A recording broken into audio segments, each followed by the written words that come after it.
So, what is the goal of community organizing?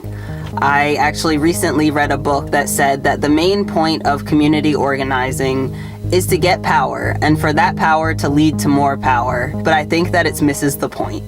The main point of community organizing should be to build the beloved community. And I think that when that is our main focus, power gets put in its rightful place as a neutral tool that can be used to achieve the ultimate goal of the beloved community, a place where we can all thrive as our best selves. Power is a neutral tool. Power can be used for or against the beloved community. It is not in itself inherently good or bad. That the people who hold that power are not in themselves inherently good or bad. Being powerful or being powerless is not the problem. We understand that those are both temporary conditions. Any of us can be more or less powerful on any given day. But no matter which condition you are in, neither of those should be a death sentence. Neither of those should mean you get to lord over other people. Everyone should have the chance to be their best selves no matter which condition they are in. There fundamentally is enough to go around. In the beloved community, there is space for people to be weak, just as there is space for people to be strong.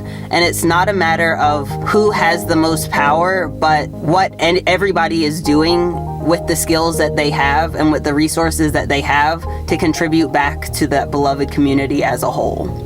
What I worry about in the focus on power is that there doesn't leave space for people to be vulnerable.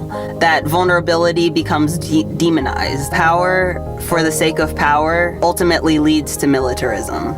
And I think that militarism in all of its forms will only ever result in a us versus them. Psychological studies have shown over and over again that the more we can categorize and separate each other into boxes, the more likely we are to discriminate against one another. But at the same time, the research also shows that the more people that we know and the more faces that we can see and the more people that we consider to be part of our community, the more generous and loving and forgiving we're willing to be. I think that these main differences are demonstrated by two of the greatest movements of our time, the civil rights movement and the growth of Christianity. Both of those movements believe that it is in the best interest of the privileged to help the needy. Every system that God creates does not assume that there would not be power imbalances, but rather gives responsibility to those power imbalances at every level of that structure. I believe that when that plan is executed to its fullness, when people in positions of privilege are living with the beloved community in mind and are invited to join in that process, that's when achievements are created.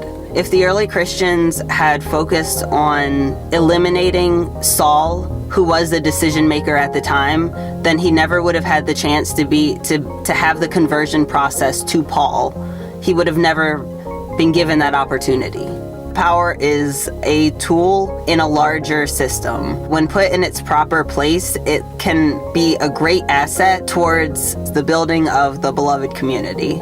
My goal is for us to stop looking at power as the end-all be-all to solving our problems, and to instead look at the community. From the very beginning, God said that it's not right for us to be alone, not that it's not right for us to not have power. Power was never in the ultimate goal for us to thrive and to be successful as humans. It was for us to work together and to be united in a way where we can all have what we need to succeed. I think that takes us all cooperating, both the powerful and the powerless, on whatever side of that aisle we find ourselves on any given day in any given topic. It's our responsibility to focus on the community and recognize that the solutions that we come up with have to include everyone. Both the powerful and the powerless have to find our space and our purpose in the world and how we can contribute to helping us all thrive. That's how movements are built. I hope you guys will join me in this, and I would love to hear your thoughts below.